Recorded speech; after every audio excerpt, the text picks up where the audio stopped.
మనకి అందుబాటులో ఉన్నారు. ఎస్, అక్కడ ప్రధానంగా చూసుకుంటే కోరుట్ల, ధర్మపురి, మంతని, అలాగే రామగుండం, పెద్దపల్లి, కరీంనగర్, చొప్పదండి, వేముడ, సిరిసిల్ల, హుజూరాబాద్, హుస్నాబాద్ నియోజకవర్గంలో ఉన్నటువంటి పరిస్థితి కనిపిస్తుంది. సిట్టింగ్లకి దాదాపుగా అక్కడికి టికెట్లు ఇచ్చినటువంటి పరిస్థితి కనిపిస్తుంది. అంటే మొత్తానికి అక్కడ ఉన్నటువంటి మార్పు చేర్పులు ఏంటి, ఎవరైతే అభ్యర్థులు ఆశావాహులు ఉన్నారో వారి యొక్క నిరాశకు సంబంధించినటువంటి ప్రణాళికలు ఎలా ఉన్నాయి, అసలు ఇప్పుడు పాత అభ్యర్థులకి టికెట్లు వచ్చినటువంటి నేపథ్యంలో వారు ఎలాంటి సంబరాలు చేసుకోండి, దీనిపై పూర్తి అప్డేట్స్ ఏంటి చెప్పండి శ్రీకాంత్. ఈ రోజు తొలి జాబితా టీఆర్ఎస్ పార్టీ తొలి జాబితా ముఖ్యమంత్రి కేసీఆర్ 2.5 గంటల ప్రాంతంలో 118 ఎమ్మెల్యేల గాను 115 మందితో కూడిన జాబితాను అయితే విడుదల చేశారు. ఈ జాబితాలో ఉమ్మడి కరీంనగర్ జిల్లా వ్యాప్తంగా చూసుకుంటే కేవలం వేములవాడ నియోజకవర్గ అభ్యర్థికి ప్రస్తుతం సిట్టింగ్ గా ఉన్న అభ్యర్థికి మాత్రం మొండి చేయి చూపించేటట్టు ప్రధానంగా చూస్తుంటే మనం మొదటి నుంచి కూడా చెప్పుకుంటున్నాము. మన అమ్మాయిస్ లో మన కర్ణాలు కూడా ప్రచారం చేస్తున్నాము. ఇప్పుడైతే ప్రస్తుతానికి సిట్టింగ్ ఎమ్మెల్యేగా ఉన్న చెన్నమనేని రమేష్ బాబుకు పౌరసత్వ వివాదం వెంటాడుతుంది కాబట్టి ఈసారి టికెట్ వచ్చే అవకాశం తక్కువగా ఉందని చెప్పేసి మన నియోజకవర్గ ముఖ చిత్రంలో కూడా మనము ఎనాలిసిస్ ఇవ్వడం జరిగింది. మనం ఊహించినట్టుగానే అమ్మా న్యూస్ ప్రకటించినట్టుగానే దాదాపుగా అదే విధంగా కూడా ఉమ్మడి జిల్లా వ్యాప్తంగా వేములవాడ నియోజకవర్గం చెన్నమనేని రమేష్ బాబుకు మాత్రం మొండి చేయి మిగిలింది.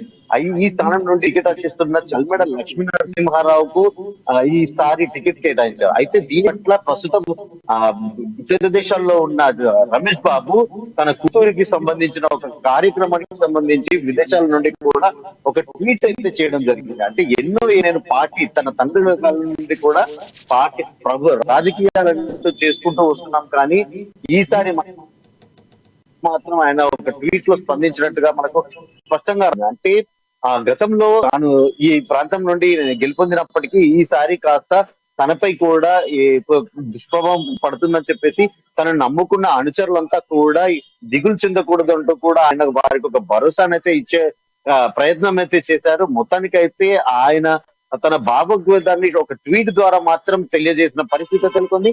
అంటే ఈసారి రాజకీయాలు ప్రత్యేకంగా ఉంటాయి అంటే తాను ముందే ఊహించారు. వారు ఈ రోజు ఒక ట్వీట్ ద్వారానైతే తనకు టికెట్ రాదని చెప్పేసి ముందే ఊహించి ఒక భావోద్వేగ భరితమైన ఒక ట్వీట్ ను కూడా పంచుకోవడం జరిగింది. తను నమ్ముకున్న కార్యకర్తలు ఎవరు కూడా తనకు అధైర్యపడొద్దు చెప్పేసి రాజకీయాలు పదవుల కోసం కాదు, ప్రజలకు సేవ చేయడం కొరకు మాత్రమే తమ కుటుంబం ఎన్నో ఏళ్లుగా కూడా రాజకీయాలలో ఉందని, టికెట్ రాజకీయాలలో లేనంత మాత్రంగా ప్రజాసేవకు దూరంగా ఉండము, ఒకవేళ తమను సంప్రదించి అంటే తమ అంచరణంతో సంప్రదించి నిర్ణయం తీసుకుంటే బాగుంటుంది. దీనికి సంబంధించి పర్యవసానము భవిష్యత్తులో మాత్రం ఎదుర్కోబోతుంది. అధికార పార్టీకి ఒక చిన్న అల్టిమేటం గా కూడా అంటే ఈ స్థానం నుండి ఓటమి కూడా చవి చూస్తారనే దిశగా ఒక చిన్న అల్టిమేటం గా కూడా మనం చెప్పవచ్చు.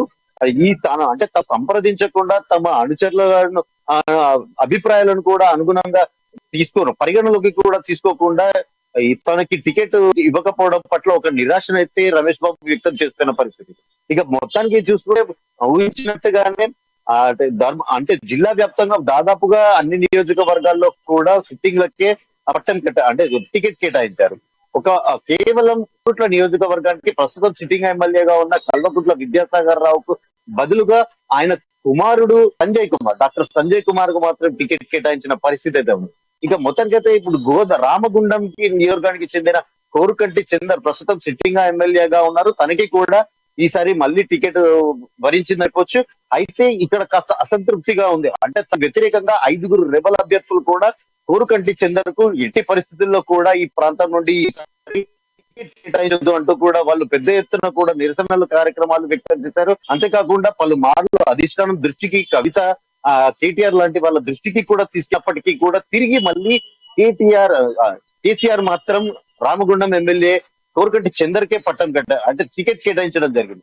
అయితే కాసేపటి క్రితమే స్థానికంగా కూడా ఈ 5గురిలో ఒక అభ్యర్థి అయిన Palakurthi MLA Palakurthi ZPTC కందల సంధ్యారానికి ticket రాలేదని చెప్పేసి మనస్తాపంతో ఒక యువకుడు అయితే ఒక పెట్రోల్ బాటిల్ తో తాను బలవన్మరణానికి పాల్పడనంటూ కూడా హెచ్చరిక కూడా చేసినట్టుగా మనకు తాజాగా సమాచారం అయితే అందుతుంది. రైట్ రైట్ రైట్ ఇంకోటి ప్రధానంగా అంటే హుజూరాబాద్ ఈటెల రాజేందర్ ఆత్మాభిమానం ఆత్మగౌరవంతో గెలిచినటువంటి పరిస్థితి, అక్కడ పాడి కౌశికుడికి టికెట్ ఇచ్చినటువంటి పరిస్థితి కనిపిస్తుంది. ఈసారి ఎలా ఉండబోతున్నాయి పరిణామాలు ఆ నియోజకవర్గానికి సంబంధించి?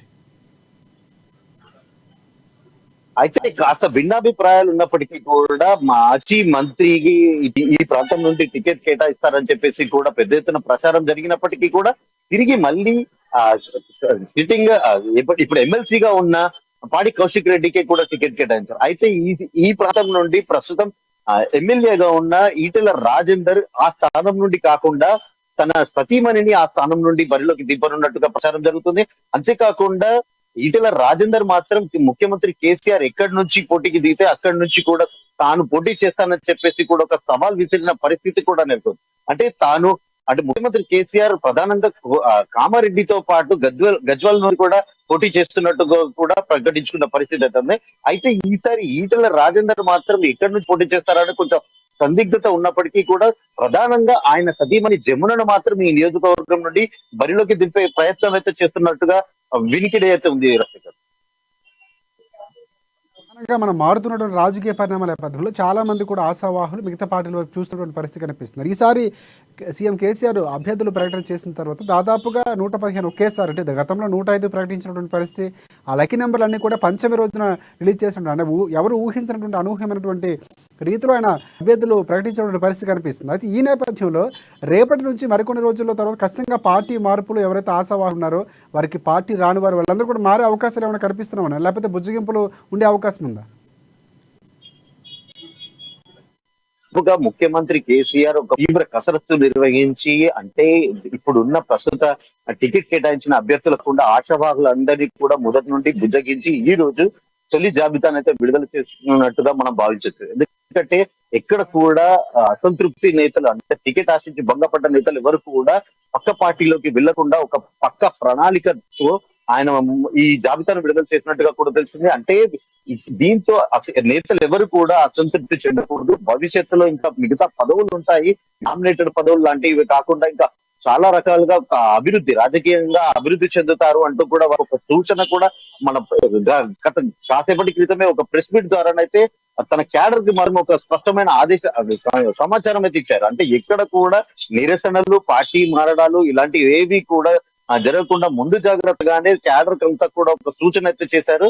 పక్క పార్టీల వైపు చూడకుండా ఆ భవిష్యత్తులో పార్టీని నమ్ముకొని ఇప్పుడు పనిచేస్తే, తాను సూచించిన అభ్యర్థులకు కృషి చేస్తే మాత్రం వాళ్ళ భవిష్యత్తులో మరిన్ని పదవులు వరిస్తాయి. దీంతో మాత్రమే రాజకీయాలు అంటూ కాదు అంటే కూడా ఆయన ఒక సూచన అయితే చేశారు. దీనికి తగ్గట్టుగా పార్టీ క్యాడర్ అంతా కూడా ముఖ్యమంత్రి కేసీఆర్ బాటలోనే అతన్ని నమ్ముకొని కూడా వాళ్ళంతా కూడా ఆ పార్టీ ఇప్పుడు ప్రస్తుతం అయితే ఉమ్మడి కరీంనగర్ జిల్లా వ్యాప్తంగా అలాంటి కార్యాచరణ అయితే ఏ నేత కూడా ప్రకటించట్లేదు. మరొక 2-3 రోజుల్లో అసంతృప్త నేతలు కూడా ఇలా అడుగులు వేస్తారేమో వేచి చూడాలి. రాజశేఖర్ రైట్, ఒకటి అండి, ఈ నేపథ్యంలో మారుతున్నటువంటి రాజకీయ పరిణామాల్లో పార్టీ మార్పులకు సంబంధించి మిగతా పార్టీ కూడా అభ్యర్థులు ప్రకటించే అవకాశాలు కనిపిస్తున్న నేపథ్యంలో, అంటే ప్రధానంగా చూసుకుంటే మనం ముందు మాట్లాడుకున్నాం హుజూరాబాద్కు సంబంధించి సతీమణి జమున, అంటే ఈటెల సతీమణి ఉండే అవకాశం కనిపిస్తుంది. అలాగే కాంగ్రెస్ పార్టీ నుంచి కూడా చాలామంది కాంగ్రెస్ పార్టీ కర్ణాటక అదే కేసీఆర్ కూడా మాట్లాడుతూ అక్కడ ప్రభావం ఇక్కడ ఉండదని చెప్పినటువంటి పరిస్థితి కనిపిస్తుంది. మహిళలకు సంబంధించినటువంటి 33% రిజర్వేషన్ సంబంధించిన అంశం కూడా ఇప్పుడు తెరపైకి వస్తుంది. అంటే కవిత చట్టసభల్లో 33% కల్పించమని చెప్పినటువంటి పరిస్థితి ఉంటే ఇక్కడ పూర్తిగా విరుద్ధంగా ఉన్నటువంటి కేవలం 6 మందికి మాత్రం ఇచ్చినటువంటి పరిస్థితి కూడా కనిపిస్తుంది. ఇవన్నీ లెక్కలు చూసుకుంటే కానీ కొంతవరకు ప్రభుత్వానికి సంబంధించిన టికెట్ల కేటాయింపులో ఉన్నటువంటి నేపథ్యంలో మిగతా పార్టీలు వాటికి అనుగుణంగా విమర్శించినటువంటి పరిస్థితులు కూడా కనిపిస్తున్నాయి. సో మిగతా పార్టీల వారు ఏమైనా ఇంతవరకు స్పందించినటువంటి పరిస్థితి ఏమైనా ఉందా? ప్రస్తుతానికైతే ఇంకా మిగతా పార్టీలు అయితే ఇప్పుడు స్పందించే పరిస్థితి లేదు. అంటే అభ్యర్థుల జాబితాను బట్టి, అంటే రేవంత్ రెడ్డి గతంలో కూడా ఒక సవాల్ విసిరారు, సిట్లకి కూడా స్థానాలు కేటాయించాలి అని చెప్పేసి కూడా తను కూడా ఒక సవాల్ విసిరాడు. దానికి అనుగుణంగానే ముఖ్యమంత్రి కేసీఆర్ కేవలం స్వల్ప మార్పులతో మాత్రమే జాబితాను అయితే విడుదల చేశారు. కేవలం ఒక 4 చోట్ల నుండి మాత్రమే అభ్యర్థులకు మొండిచి చూపించారు. అయితే దీని మాత్రమే ఇప్పటి నుంచి మొదలయ్యాయని చెప్పొచ్చు. ప్రతి పార్టీ కూడా, ఇటు బీజేపీతో పాటు కాంగ్రెస్ పార్టీ కూడా వ్యూహాత్మకంగా సరైన అభ్యర్థులను ఎంచుకొని కాంగ్రెస్ పార్టీ కర్ణాటక ఎన్నికల అనంతరం మీరు అన్నట్టుగా ఒక జోష్ లో ఉందని చెప్పు. తెలంగాణలో కూడా దాదాపుగా కాస్త అసంతృప్తితో, అంటే తెలంగాణ ప్రభుత్వ వైఖరి పట్ల అసంతృప్తి ప్రజల్లో కాస్త అక్కడక్కడ నిరసనలు, అసంతృప్తి కూడా కనిపిస్తున్న నేపథ్యంలో ప్రస్తుతం ఉన్న అభ్యర్థులకు ధీటైన అభ్యర్థులను కూడా వాళ్ళు ఒక కసరత్తు అయితే చేస్తున్నారు. పెద్ద ఎత్తున కూడా వాళ్ళకి, అంటే అధిష్టానానికి పెద్ద ఎత్తున కూడా ఒక చాలా మంది కూడా అభ్యర్థిస్తున్న పరిస్థితి. అంటే దీనికి వ్యూహాత్మకంగా సరైన అభ్యర్థులను ఎంచి ఆ అధికారంలోకి వచ్చే దిశగా కూడా ఇరు పార్టీలు కూడా సమాయత్తం అవుతున్నాయని చెప్పొచ్చు.